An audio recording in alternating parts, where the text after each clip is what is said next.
Yo! Well, kamakailan lang ay pumutok yung balita ng kanilang hiwalayan. And I am talking about Bea Alonzo tsaka itong si Dom. Kasi third party po ako. Char. Hindi, actually, hindi ko naman alam yung istorya nilang dalawa. Mahirap kasing magsalita no? Pero gusto ko lang kayong tsikahin kasi napag-usapan lang namin ng aking jowa na marami raw posibilidad na nangyari dyan. It's either may kinalaman sa prenup. Hindi naman natin sinasabing totoo to, ha? Mga haka-haka lang ng mga tao. Meron namang sinabing may kinalaman sa pagkapagod kasi marami raw ang couples na naghihiwalay while preparing for their wedding. Kasi nga napaka-toxic ng preparation. And usually daw, women have expectations sa syempre sabi ko, kung gano'n ang dahilan, ulitin ko kung, wala tayong alam, no? Kung gano'n yung dahilan, napakababaw naman ng babaeng makipaghiwalay sapagkat wala kang aasahan sa lalaki. I mean, most people would not agree with this, no? But it's the reality. Ang mga lalaki, hindi yan makikialam sa wedding. Babae ang nagpe-prepare niyan, hindi lalaki. Well, there are good men na sa tingin ninyo sigurado ay maayos, di kayo na, pero hindi gustong ginagawa ng lalaki yan. Real talk lang. Okay. Anyway, kung prenup naman ang pag-uusapan, di po ako abogado, at saka wala naman akong ano dyan, pero ang opinion ko lang, hindi masama ang prenup. Ito whether mayaman o mahirap, yung inaakala mo, wala ka namang pag-aari. Isa lang naman yung bahay mo. Di ka naman mayaman. So what? Kung yung bahay na yun ay minana niya sa magulang niya, tapos pinarenovate niya na, tapos ano man estado sa buhay, walang masama ang prenup.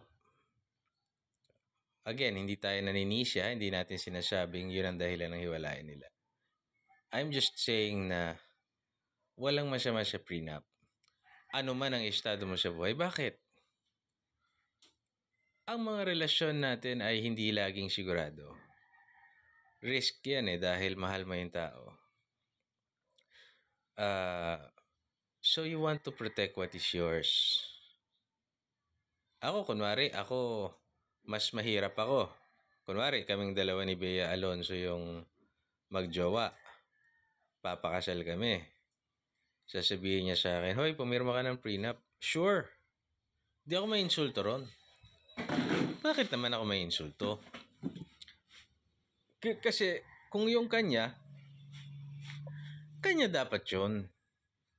Wala akong intensyon na makibahagi o maging pag-aari ko yung kalahati ng pag-aari ng aking mapapangasawa.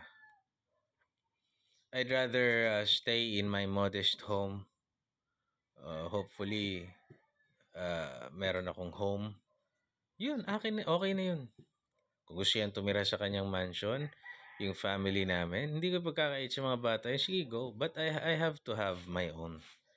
And kahit na wala pa ako kunwaring sarili, hindi ko intention na pag nag-annul kami o nag-annulment kami or whatsoever, kalahati nun mapunta sa akin. Hindi ko gusto yon. Kasi sa pagkakalam ko, ganun yung batas. Prenup is good. Prenup ay ipinapakita mo yung intention mo na makasama siya nang wala kang hidden agenda. Kasi whether you like it or not, kung ako, kunwari, nagkaroon na ako ng mayaman na girlfriend, halos lahat ng lakad nun, nililibre ka Grateful ka na dapat dun, although nakakahiya. O kaya lang, you cannot take away the lifestyle na meron siya Di mo siya pwedeng dalhin siya kung saan ka normal na kumakain kasi hindi siya kakain dun or hindi siya sanay dun. It's just the way it is. Kung magkakaroon ka ng karelasyon na mas mataas ang antas sa'yo financially sa buhay. Nakakalungkot lang na kailangan nila maghiwalay dalawa sapagkat siyempre, alam niyo na, tayo ay spectators lang ng buhay ng iba na sometimes we are living vicariously through them. Na nakikita natin na wow, may forever. Wow, ang ganda naman ng kanilang relasyon. Wow, nag-travel sila. Wow. Sometimes meron silang mga bagay na we aspire to have or we aspire to give sa ating pamilya at karelasyon. Kanya lang, this is also a time for us, spectators and ordinary people to appreciate kung anong meron tayo ng mas matindi sapagkat sometimes money, beauty, and fame doesn't really solve anything. Hindi porket gwapo ka, maganda ka, sikat ka, mayaman ka, you will be spared of heartache. Lahat ng tao, anumang estado mo sa buhay, pagdadaanan ng heartache. Pagdadaanan nating ayawan tayo, pagdadaanan natin na pagsawaan tayo, magkakamali at magkakamali tayo sa buhay. That is why, kung may mga taong nagtsatsaga sa atin, family, friends, loved ones, nandiyan despite of our shortcomings, talaga namang blessing na yun. Para na tayong bilyonaryo nun. Kaysa naman bilyonaryo ka nga, nilalapitan ka lang ng tao sapagkat may pera ka. Ginugusto ka ng tao. Yung ganyan kaganda kay Bea Alonzo, Diyos ko, ganda pa lang. Ayos na. Kung makilala mo pa mabait yan, ayos na. Kaso because of her status, yung mga matataas na tao, kagaya ni Dominic, milyonaryo na yan, no? Pero napag-iisipan pa rin ng mga ibang tao ng masama na may habol sa kanyang kayamanan. So that is the advantage that we have. Na kapag minahal tayo ng tao, wala silang ine-expect na pera sa atin. Yun ang advantage ng pagiging common. To end this discussion, gusto ko lang chikahin sa ating mga kababayan na huwag na rin natin masyadong pagpiestahan. Let's allow them to have time for themselves. Mag-move on sila. Let's not talk o magkalat ng mga chismis na hindi naman tayo sigurado.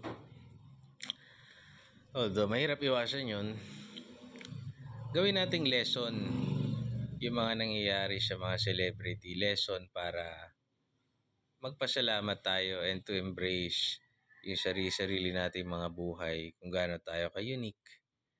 At anumang pera yan, anumang perang meron sila, hindi naman sila nalalayo. Special din sila, kagaya lang din natin.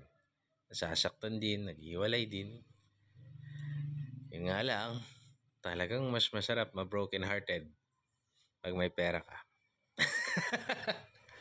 Anyway, yun lang, chika-chika lang. God bless you and Ma'am Bea, sakaling kailangan mo ng karamay, nandirito lang naman ako. Payag naman daw ang girlfriend ko. Char.